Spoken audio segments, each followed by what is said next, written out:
जिले के एक आयुष्मान आरोग्य मंदिर में आज की गई ग्राउंड रिपोर्टिंग के दौरान चौंकाने वाली हकीकत सामने आई। लंबे समय से लगातार शिकायतें मिल रही थी कि प्रसव के बाद महिलाओं से जबरन पैसे की मांग की जाती है। वहीं इमरजेंसी प्रसव की स्थिति में स्टाफ मरीजों से बात तक नहीं करता।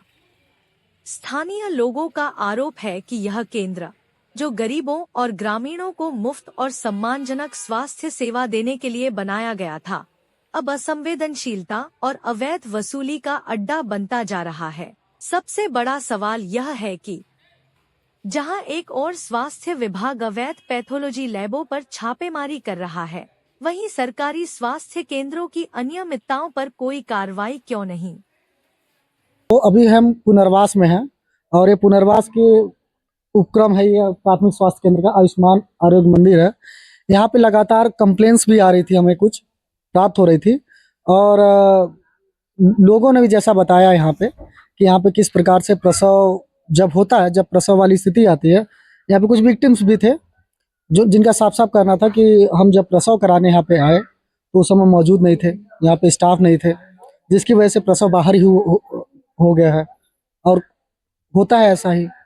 मैं बता दूं आपको कि कुछ दिन पहले ही कुछ लोग मुझे बताए कि वहाँ पर आप जाकर के रिपोर्ट करिए, रिपोर्ट करना बहुत ही जरूरी है आपको, क्योंकि यहाँ पे क्या हो रहा है कि प्रसव करने के ठीक बाद, जैसे जिसका प्रसव किया जा रहा है, प्रसव करने के बाद यहाँ पे अवैध रूप से पैसे वसूली हो रही है। किस कारण से वसूली हो रही है ये समझ से परे है, लेकिन यहाँ ये सुनने में आ रहा है कि जिसका प्रसव हो रहा है वहाँ पे बिना पैसे लिए छोड़ा नहीं जा रहा है। मंदिर द्वारा उत्तर प्रदेश सरकार का प्राथमिक छोटा उपक्रम होता है। क्या ये लोग खुश है इससे कि नहीं, और जानते हैं किस कारण यहाँ पे आई हैं? आप खुश हैं? मैंने ये बताइए कहाँ से आई हैं? निम्ना से। क्या समस्या है यहाँ पे? डिलीवरी लेकर आए हैं। तो जैसा कि लोग सुनने में आ रहा था, डिलीवरी के बाद पैसे भी मांगा जाता है, क्या ऐसा है क्या? नहीं। अच्छा, तो मतलब यहाँ अपने पे खुशी की बात है। अच्छा, खुशी से देते हैं। अच्छा, चेतवा में भी एक बहुत बड़ा सरकारी उपक्रम है, जाती है वहाँ पे कि नहीं? नहीं, अभी तो नहीं गए हैं। वहाँ पे भी तो प्रसव का सुविधा है? हाँ, सुविधा है, वहाँ हम नहीं लेके जाते हैं, अपने बीजपुर पीएससी में आते हैं। बीजपुर पीएससी में आती है? हम लोग वही साथ है। सब लोग एक ही साथ हैं क्या? हमारे साथ आई है, हम लोग। आशा कौन है? सुनीता आशा। आप हैं क्या? जी। ये तो आशा की तरफ से बयान दे रही थी, ऐसा लग रहा है। मुझे परिजन से बात करना है।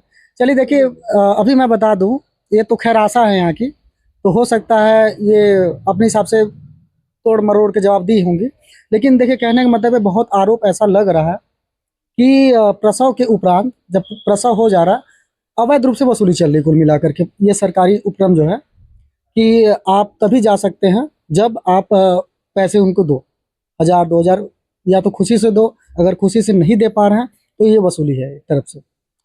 तो मैं अभी बता दूं, चलिए हमारे साथ कुछ लोग और भी हैं यहाँ पे, थोड़ा जानते हैं कि क्या वाकई में मतलब ये सही है कि नहीं।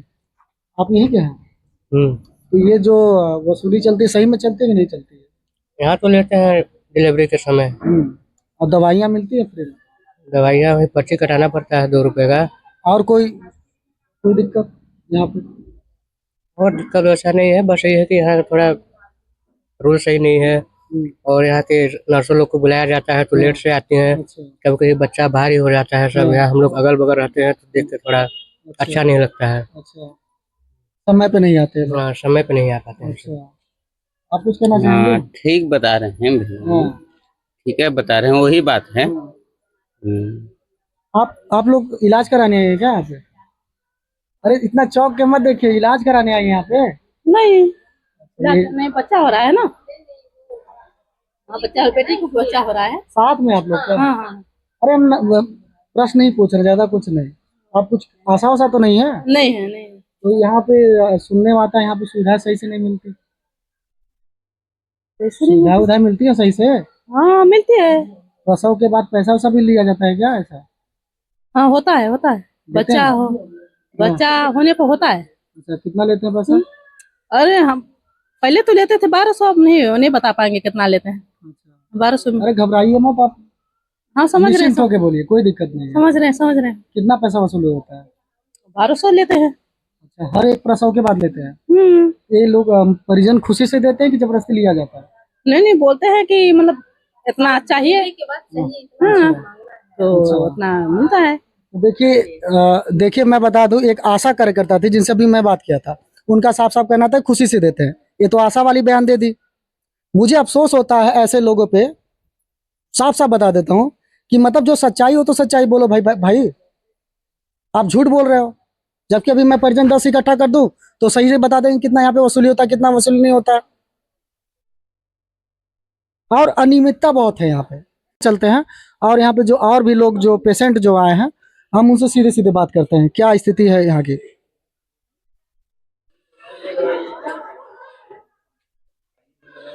कहाँ से आई हैं? मखना से। मुखना से। क्या क्या दिक्कत है? दर्द की राहत। काम काम करिए, मुझे कोई दिक्कत नहीं, रिपोर्ट बना लीजिए। आपको कोई दिक्कत है क्या? नहीं उसका जांच होना। आप काम करिए, कोई दिक्कत नहीं। क्या दिक्कत है? चलिए डॉक्टर साहब, मुझे ऐसा लग रहा थोड़ा बोल दिए तो चुप हो गई। कहाँ से आई है दादी?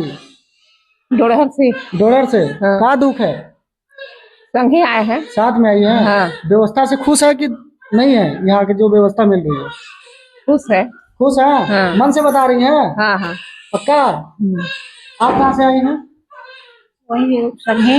अच्छा, ज़्यादातर लोग अगल बगल के ही हैं। और यहाँ पे चेतवा सब केंद्र है, बड़ा केंद्र है। वहाँ पे डॉक्टर आज़ाद भी हैं। वहाँ पे मैंने उनसे बात भी किया था। और ये पुनर्वास का सबसे बड़ा उपक्रम है। और जहाँ पर यहाँ पे हमारे साथ डॉक्टर साहब भी हैं। थोड़ा जो अफवाह उड़ रही हैं, थोड़ा देखते हैं, उनको जानकारी देते ही नहीं, पूछते हैं।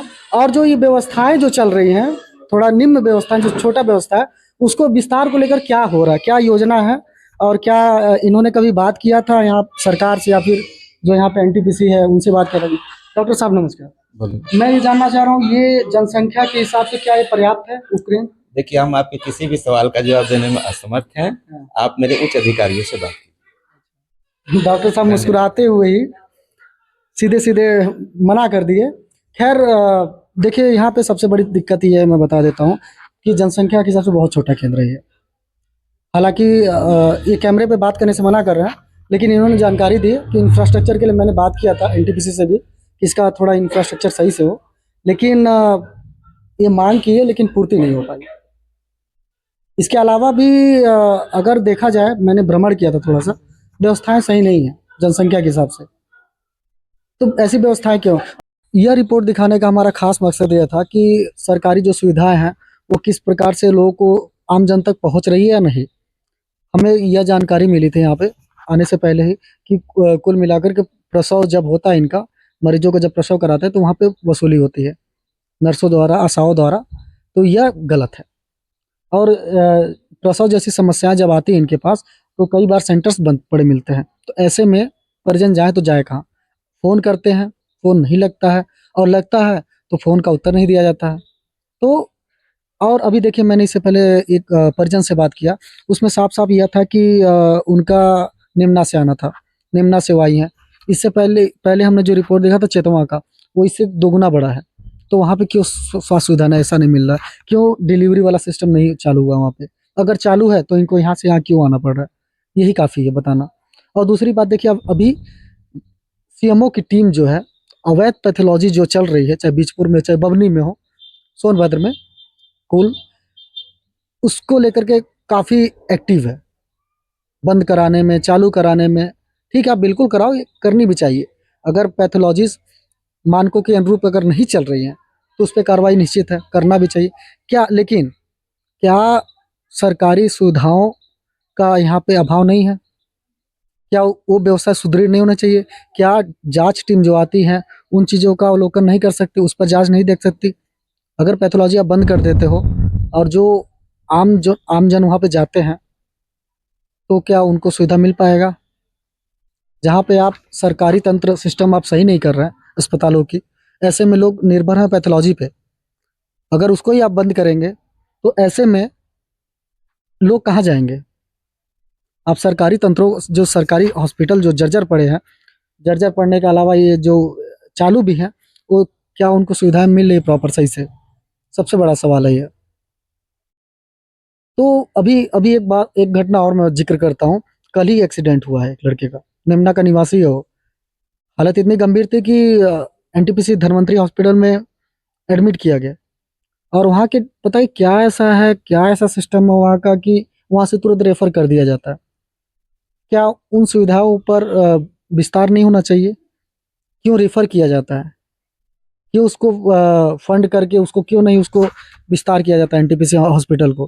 क्योंकि ज़्यादातर मामले वही जाते हैं। और ऐसे में अगर वहाँ पे सुविधा ही ना मिले और वहाँ से ट्रांसफ़र किया जाता है, चाहे बनारस जाए चाहे कहीं भी जाए, तो उतना दूर सफ़र तय करने के लिए क्या मरीज जिंदा रहेगा उस समय? क्या सुविधाएं नहीं बढ़नी चाहिए? हमारा सवाल सिर्फ इतना ही है कि जो सुविधा मिल रही है सरकारी अस्पतालों में वो सही से मिले। धन्यवाद। यह थी हमारी खास रिपोर्टिंग।